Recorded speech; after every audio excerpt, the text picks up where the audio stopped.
الحمد للہ رب العالمین والصلاة والسلام علی سید المرسلین وعلی آلہ وصحبہ ومن تبعہ الی یوم الدین وبعد۔ تو سورہ فتح تک درس ہو چکا ہے، سورہ حجرات پڑھیں گے۔ سورہ حجرات یہ بھی مدنی سورت ہے۔ اس سورت کا نام حجرات ہے اس لیے کہ اس سورت میں حجرات کا ذکر آیا ہے، لفظ کے لحاظ سے بھی معنی کے لحاظ سے بھی۔ اور حجرات حجرتن کی جمع ہے۔ حجرتن کا معنی آپ ذرا جانتے ہیں، کیا معنی ہوتا ہے؟ کمرہ، ٹھیک ہے۔ حجرتن اصل میں حجرہ یحجرو کا مطلب ہوتا ہے کیا؟ حجرہ یحجرو کا مطلب ہوتا ہے روکنا، منع کرنا۔ تو اصل میں حجرہ کہتے ہیں القطعۃ من الارض المحجورہ، زمین کا وہ ٹکڑا جس کو روکا گیا ہو، ٹھیک ہے۔ روکا گیا ہو کا مطلب یہ ہے کہ جس پر کیا کہتے ہیں کہ جس میں داخل ہونے پر پابندی ہو، ٹھیک ہے۔ تو عام طور پر جو کمرے ہوتے ہیں وہ دیواریں اسی لیے بنائی جاتی ہیں تاکہ کوئی اور بلا اجازت نہ آنے پائے۔ دروازہ لگایا جاتا ہے، ٹھیک ہے، اس کو بند کیا جاتا ہے کہ بغیر اجازت کوئی نہ آنے پائے۔ اس کو بھی محجور کیا جاتا ہے، ممنوع الدخول کیا جاتا ہے، اسی لیے اس کو حجرہ کہا جاتا ہے۔ بات سمجھ میں آئی؟ ہاں۔ تو اور یہاں پر جو اس آیت میں اس صورت میں حجرات کا ذکر ہے، اس سے مراد نبی اکرم صلی اللہ علیہ وسلم کے ازواج کے حجرات ہیں، کے کمرے ہیں، ٹھیک ہے۔ میں نے پہلے ہی بتا دیا، ورنہ جب آیت آئے گی وہاں پر ذکر آئے گا ہی اس کا۔ اعوذ باللہ من الشیطان الرجیم، بسم اللہ الرحمن الرحیم۔ یا ایھا الذین آمنوا لا تقدموا بین یدی اللہ ورسولہ واتقوا اللہ ان اللہ سمیع علیم۔ سب سے پہلے الفاظ کی وضاحت، اس میں تقریباً سارے الفاظ واضح ہیں۔ ہاں، لا تقدموا، اب یہ لا تقدموا فعل نہیں، یہ کس باب سے ہے؟ باب تفعیل سے، ماشاء اللہ۔ باب تفعیل اس کا ماضی آئے گا قدمہ۔ قدمہ کا معنی آتا ہے بڑھانا، ٹھیک ہے۔ تو اب یہاں پر دو احتمال ہیں، یا تو یہ کہ یہاں پر باب تفعیل تفاعل کے معنی میں ہے، یعنی لا تقدموا لا تتقدموا کے معنی میں ہے، اور ایسا ہوتا ہے کلام عرب میں، ایسا ہوتا ہے کہ کبھی کبھی تفعیل تفاعل کے معنی میں آتا ہے، ٹھیک ہے، کبھی کبھی وجہہ توجہ کے معنی میں استعمال ہوتا ہے۔ تو اسی سے مقدمۃ الکتاب کہتے ہیں، مقدمۃ الکتاب، مقدمہ بولتے ہیں نا، مقدمہ ہے یہ۔ تو وہاں پر مقدمہ کا معنی اگر ہم جو اس کا اصلی معنی ہے پڑھانے والا وہ مراد لیں تو اس صورت میں کیا کہ کتاب کو پڑھانے والا یہ ترجمہ ہو جائے گا، لیکن وہاں پر مقدمہ اصل میں متقدمہ کے معنی میں ہے، یعنی کتاب کا، یعنی وہ حصہ یا تو وہ تحریر جو کتاب سے بڑی ہوئی ہے، آگے ہے، ٹھیک ہے، مقدمہ۔ تو مقدمہ متقدمہ کے معنی، اسی طریقے سے یہاں پہ لا تقدموا لا تتقدموا کے معنی میں ہے۔ بات واضح؟ تو اب اس کا معنی ہوگا کہ تم آگے نہ بڑھو، ٹھیک۔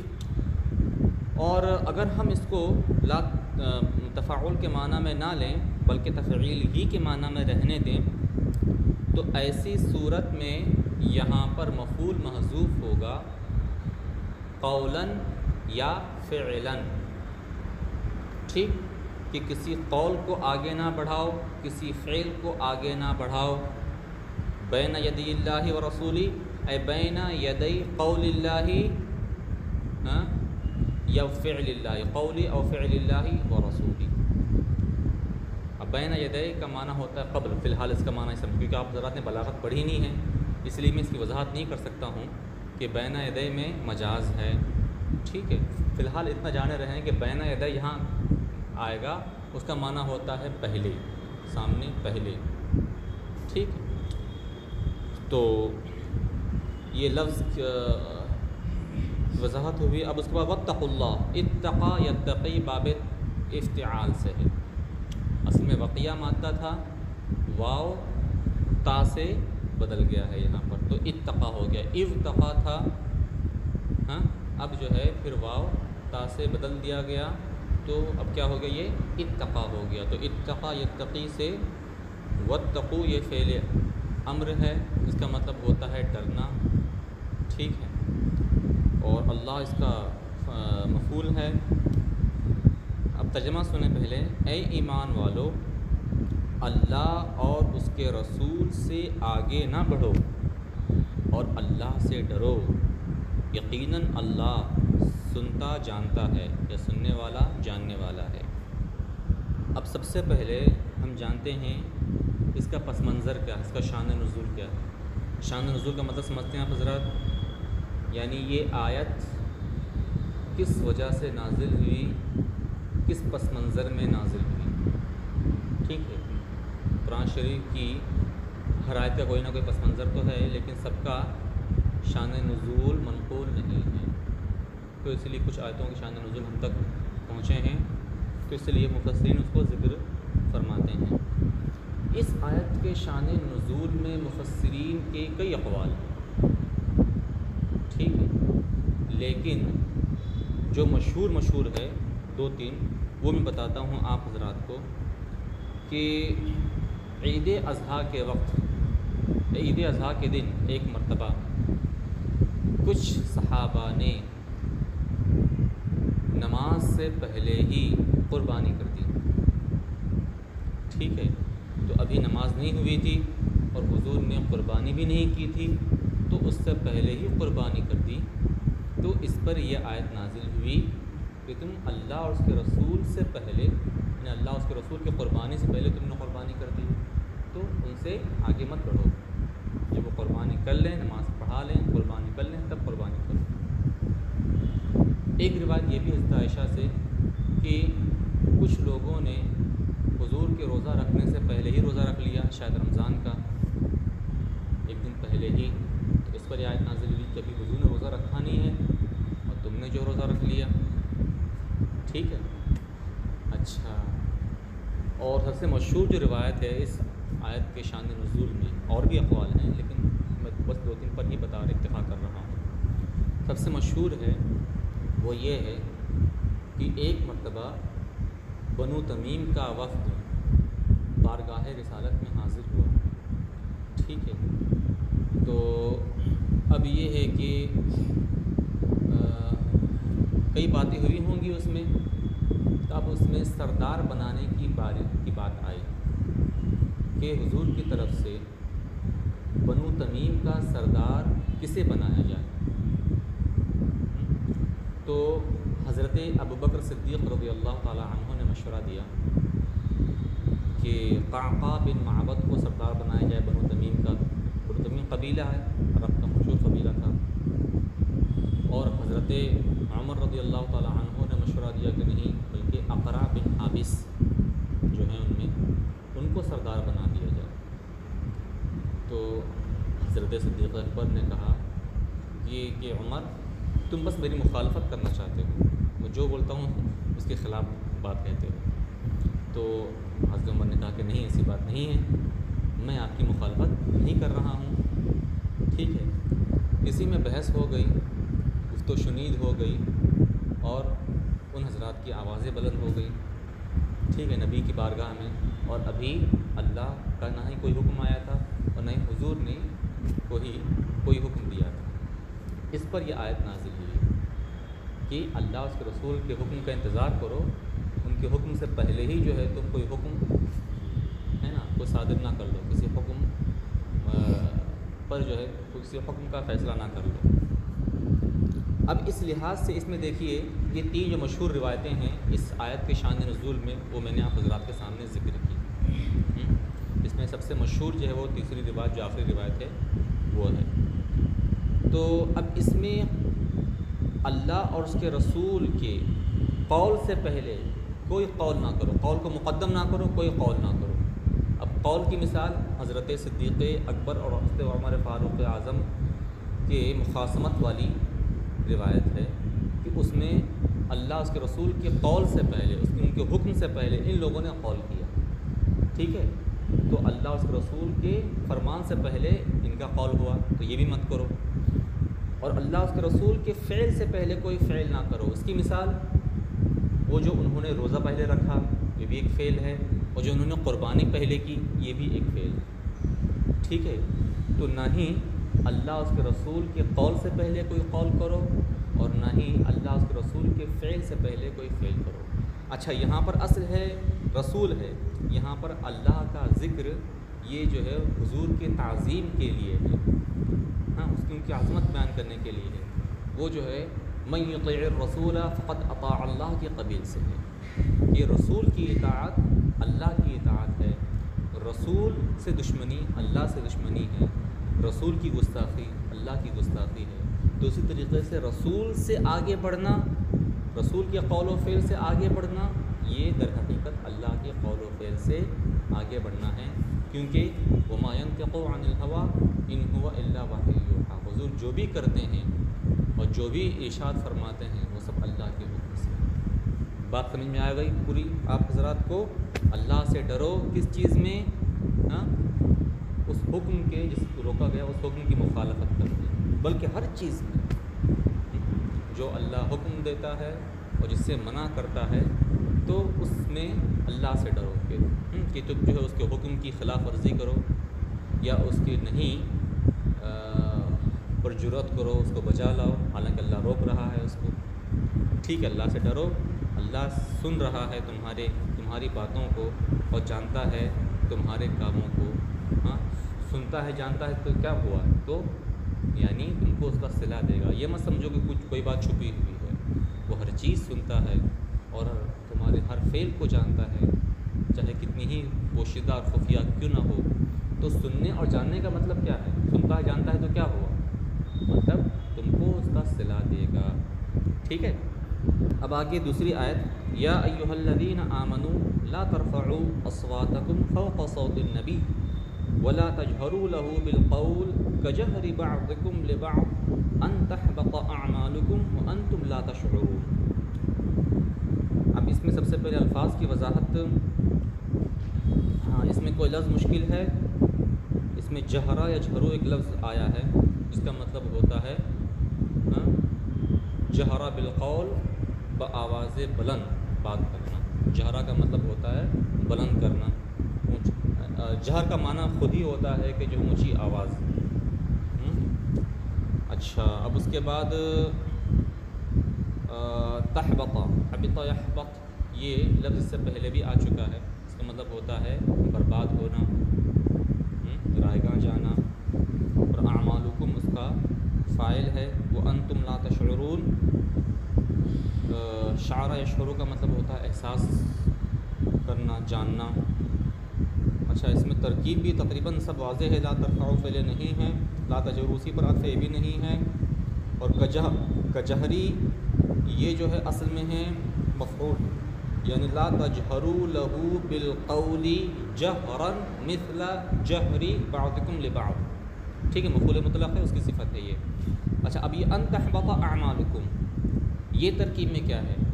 یہ اصل میں یہاں پر ایک مضاف محذوف ہے، خشیت ان تحبط اعمالکم یا کراہت ان تحبط اعمالکم، اور یہ خشیہ اور کراہہ یہ مفعول لہو ہے، مفعول لہو جانتے ہیں نا حضرت، مفعول لاجلہ۔ تو الفاظ کی وضاحت ہو گئی، اب ترجمہ سنیں پہلے۔ اے ایمان والو، یہاں پر دیکھیں تکرار ہے پھر، اے ایمان والو، نبی کی آواز سے اونچی اپنی آوازیں نہ کرو، اپنی آوازیں اونچی نہ کرو نبی کی آواز پر، اور ان سے اس طرح بات نہ کرو جیسے تم آپس میں ایک دوسرے سے کرتے ہو، بجہر بعضکم لبعض، تم میں سے بعض سے جس طریقے سے آواز بلند بات کرتا ہے اس طریقے سے نبی سے بات نہ کرو، کہ کہیں تمہارے اعمال کیا ہو جائیں، برباد نہ ہو جائیں، اور تمہیں کیا ہو، خبر بھی نہ ہو، تمہیں پتہ بھی نہ ہو، تمہیں احساس بھی نہ ہو، ٹھیک ہے۔ اب یہاں پر اعمال برباد ہو جائیں، یعنی تم نے جو بھی کار خیر کیے، ٹھیک ہے، نمازیں پڑھی ہیں یا کوئی بھی کار خیر کیا ہے، تو وہ برباد نہ ہو جائے۔ اب ان کے برباد ہونے کا مطلب کیا ہوا؟ یعنی ان کا ثواب باطل نہ ہو جائے، ان کی جزا یہ نہ ختم نہ ہو جائے، ٹھیک ہے، کہ وہ اعمال بے اثر ہو جائیں۔ تم نے اعمال کیے ہیں ثواب کی امید سے، اجر کی امید سے، اب وہ تمہارے اعمال برباد ہو جائیں گے، مطلب بے اثر ہو جائیں گے، بے فائدہ ہو جائیں گے، مطلب جو ہے بے ثواب ہو جائیں گے۔ تو مطلب مراد کیا ہے یہاں پر کہ تمہارے اعمال کے ثواب کیا ہو جائیں؟ برباد نہ ہو جائیں، وہ ضائع نہ ہو جائیں، ٹھیک ہے۔ اچھا، اب یہاں پر سب سے پہلے دیکھیے دو چیزیں ہیں کہ ایک تو یہ کہ نبی کی آواز سے اونچی آواز کرنے سے منع کیا گیا ہے، پہلی چیز۔ اب اس کے بعد لا تجهروا له بالقول، ان سے آواز بلند بات نہ کرو۔ کیا فرق ہے دونوں میں؟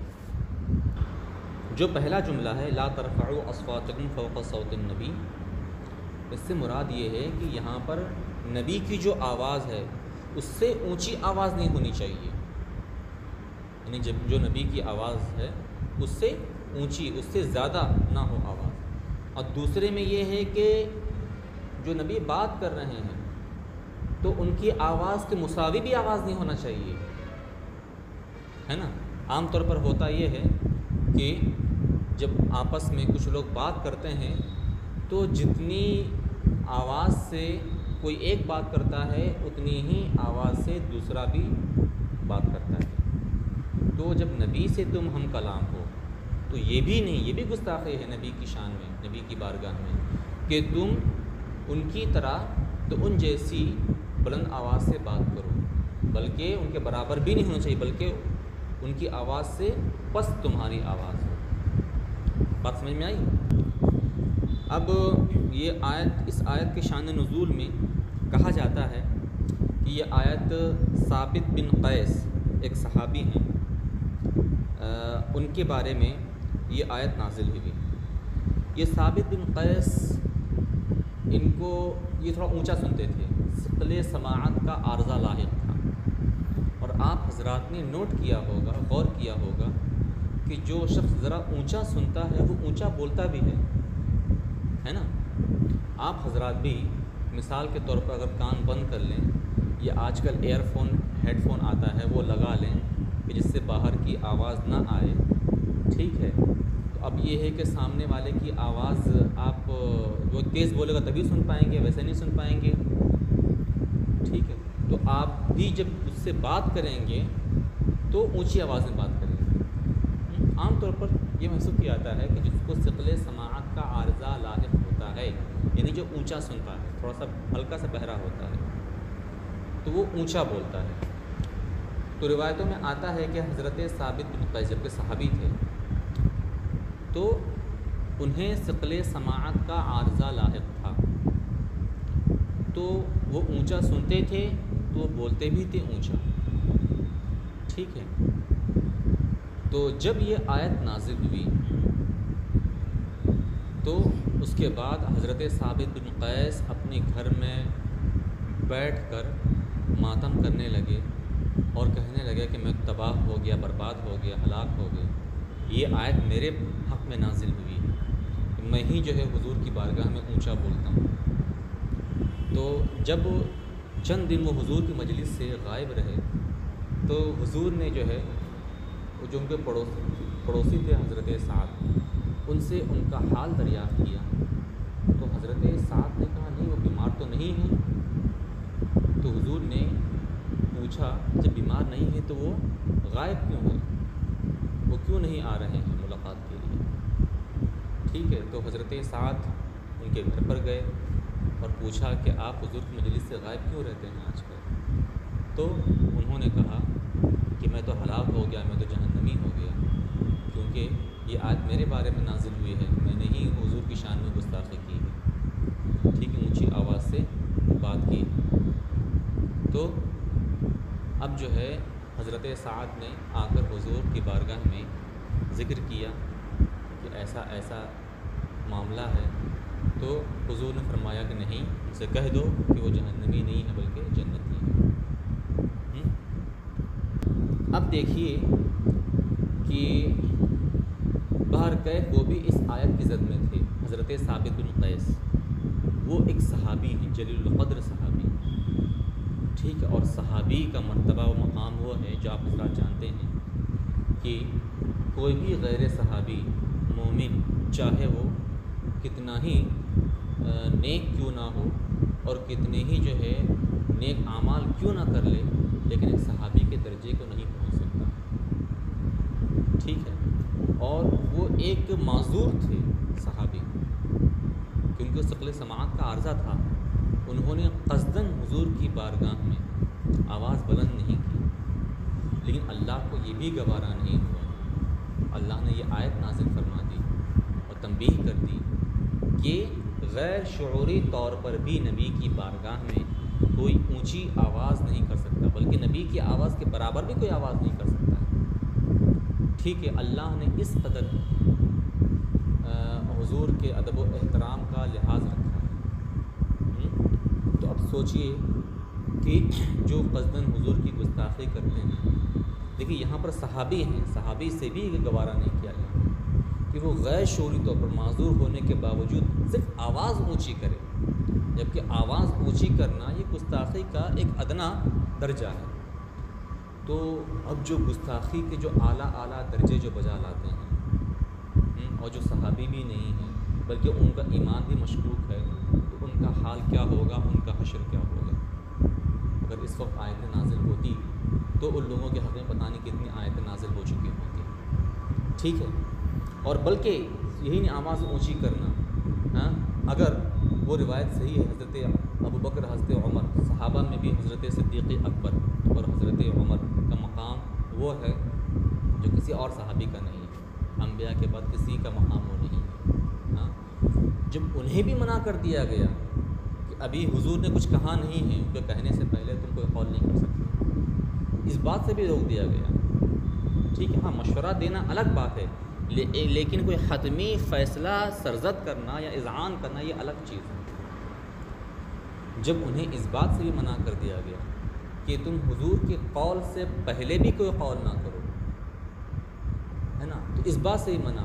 اور حضور جب کوئی گفتگو کر رہے ہیں تو ان کی گفتگو سے میں جو ہے ان کی آواز سے اونچی آواز نہ کرو۔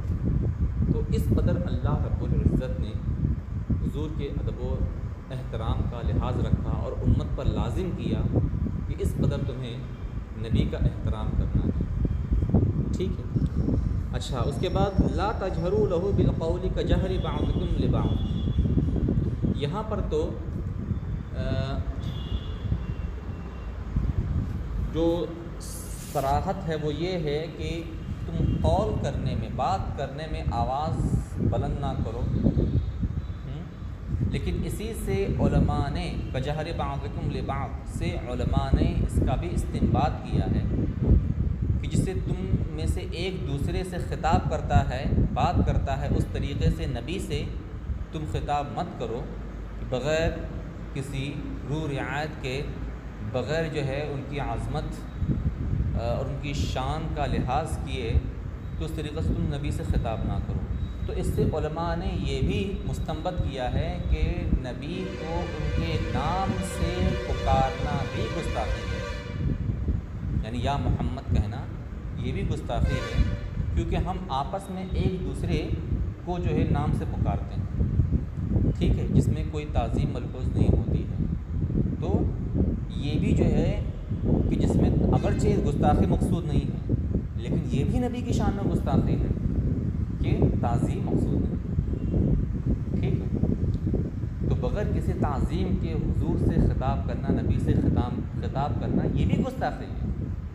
تو اسی لیے علماء نے اس سے یہ مسئلہ بھی مستنبط کیا ہے کہ حضور کو یا محمد کہہ کر پکارنا یہ بھی جائز نہیں ہے، بات سمجھ میں آئی۔ اسی لیے قرآن پاک میں بھی اللہ رب العزت نے حضور کو کبھی بھی یا محمد کہہ کر نہیں پکارا، یا ایھا النبی، یا ایھا الرسول وغیرہ کہہ کے پکارا۔ ہاں، محمد کا ذکر آیا ہے اس نام کا، لیکن خطاب کے ساتھ نہیں، ندا کے ساتھ نہیں، ٹھیک ہے۔ اچھا، اس کے بعد اللہ رب العزت فرماتا ہے ان الذین یغضون اصواتهم عند رسول اللہ اولئک الذین امتحن اللہ قلوبهم للتقوی لهم مغفرۃ واجر عظیم۔ اس میں کوئی مشکل لفظ ہے؟ غضا یغضو، غضا یغضو کا معنی ہوتا ہے پست کرنا، ٹھیک ہے۔ اور اس کے بعد امتحنا، امتحنا کا معنی ہوتا ہے آزمانا، لیکن آزمانا کیوں ہوتا ہے؟ آزمائش کیوں ہوتی ہے؟ آزمائش ہوتی ہے، پرکھا جاتا ہے کسی چیز کو، یعنی کسی اور مقصد کے لیے، ٹھیک ہے۔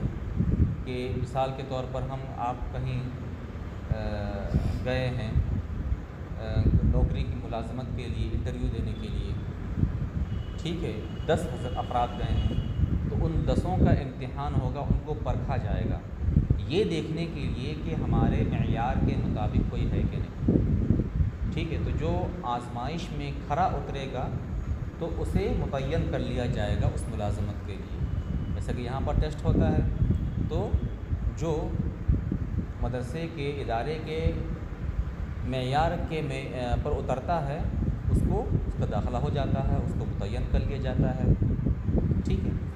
تو اب اسی طریقے سے یہاں پر بھی کہ امتحانہ، یہ اصل میں امتحانہ پرکھا، اللہ نے آزمایا اور پھر آزمانے کے بعد اس کو متعین کر لیا، خاص کر لیا، کس کے لیے؟ تقویٰ کے لیے۔ تقویٰ اس کا معنی جانتے ہیں آپ حضرات؟ پرہیزگاری، اللہ سے ڈرنا، ٹھیک ہے۔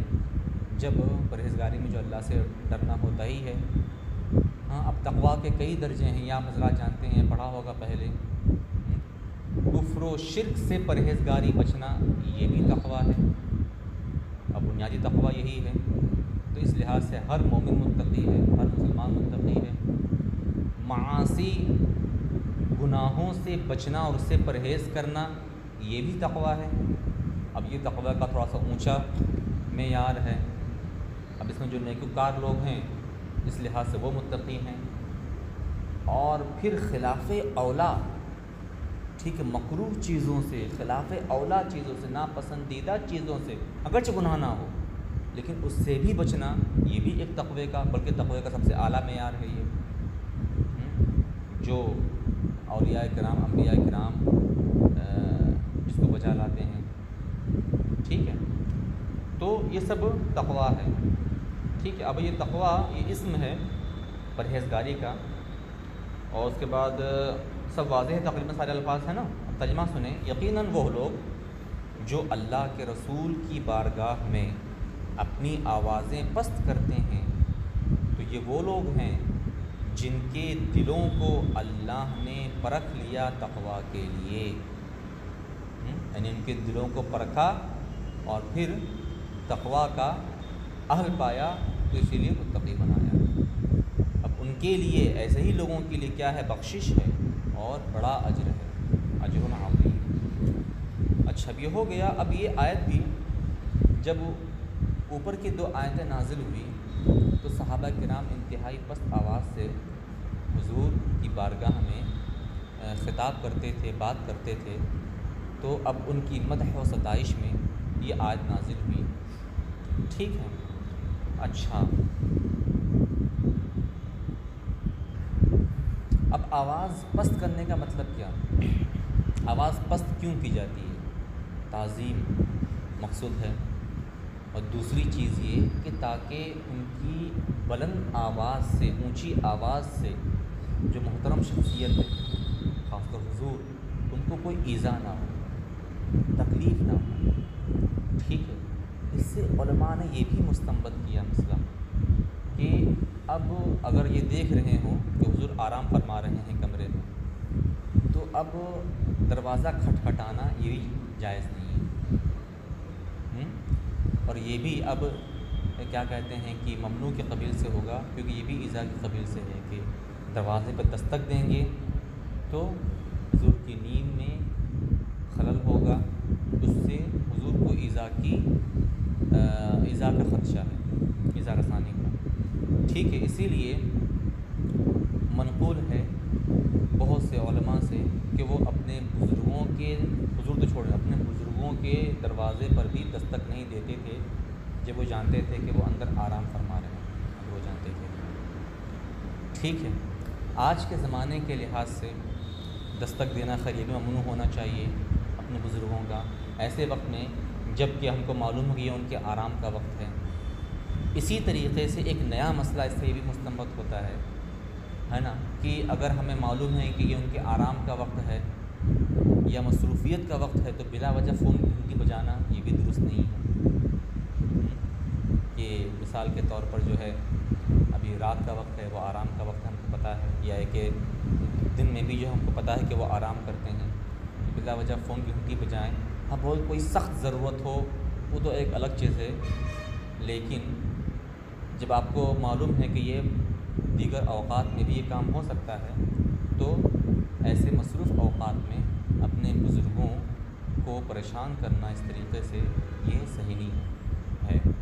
ٹھیک ہے، اور حضور کے ساتھ تو خیر حضور خود کو فون وغیرہ کا مسئلہ تو نہیں تھا، لیکن علماء نے مستنبط کیا ہے کہ اس میں یہ بھی شامل ہے نا کہ آپ پست آواز سے بات کریں تاکہ ایذا نہ ہو، اسی طریقے سے جب ان کی آرام کا وقت ہو اس وقت دروازے پر دستک نہ دیں، کھٹکھٹائیں نہ۔ ٹھیک ہے، اچھا، ان الذین ینادونک من وراء الحجرات اکثرهم لا یعقلون۔ نادا ینادی کا مطلب پکارنا، من وراء یہاں پر ورا کا معنی ہے خلف۔ ٹھیک ہے، سے مراد یہاں پر خارج ہے، کمروں کے پیچھے سے، مراد کیا یہاں پر کمروں کے باہر سے۔ ٹھیک ہے، اچھا، تو اب ترجمہ سنیں کہ یقیناً وہ لوگ جو کمروں کے پیچھے سے یا کمروں کے باہر سے آپ کو پکارتے ہیں ان میں سے اکثر بے عقل ہیں، نا سمجھ ہیں، لا یعقلون، انہیں آپ کے ادب و احترام کی سمجھ نہیں۔ اصل میں یہ آیت نازل ہوئی اسی وفد تمیم، بنو تمیم کا جو وفد آیا تھا حضور کی بارگاہ میں، یہ 9ویں ہجری میں جب عام عرب سے جو ہے حضور کے پاس وفود آیا کرتے تھے، لوگ آتے تھے اسلام قبول کرنے کے لیے یا معاہدہ کرنے کے لیے یا دیگر مسائل کے لیے، جب پورے عرب نے مسلمانوں کی عظمت کا اعتراف کر لیا تھا، ان کی برتری کا، ان کے تفوق کا، تو وہ وفد جو ہے آتا تھا حضور کی بارگاہ میں۔ سن ہجری 9 کی بات ہے یہ، تو بنو تمیم کا وفد آیا حضور کی بارگاہ میں دوپہر کے وقت، اور یہ قیلولہ کا وقت تھا۔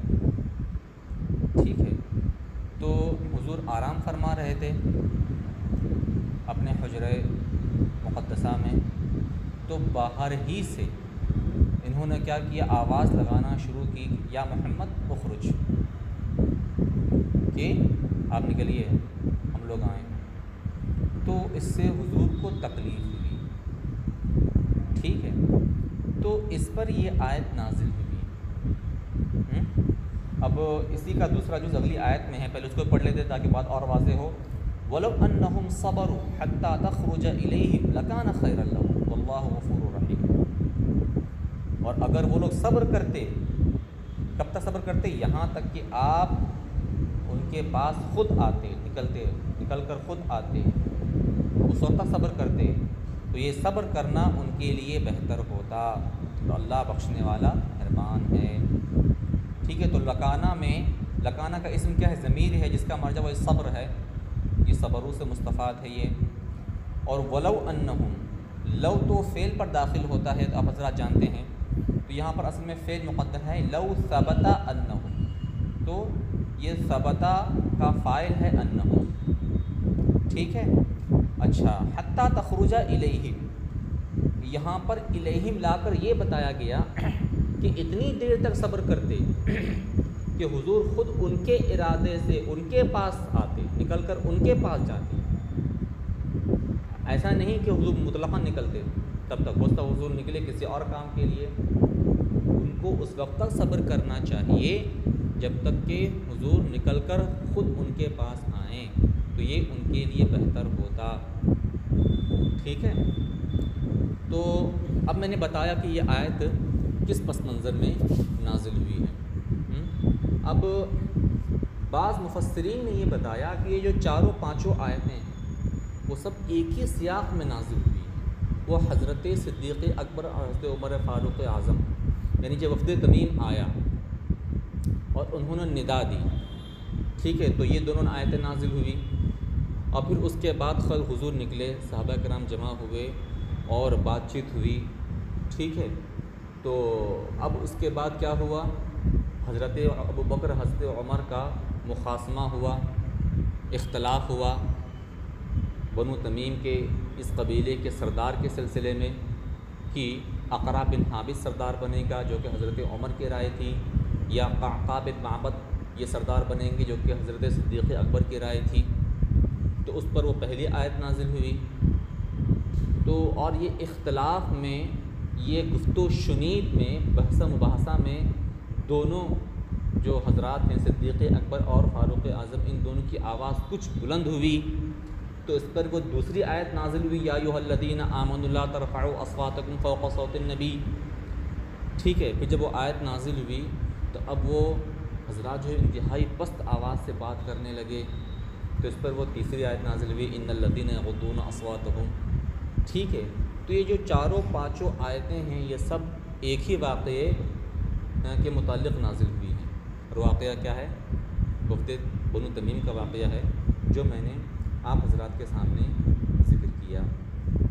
اچھا ٹھیک ہے، آج اتنے پر اکتفا کرتے ہیں، اب آگے اگلے درس میں انشاءاللہ۔ السلام علیکم ورحمۃ اللہ۔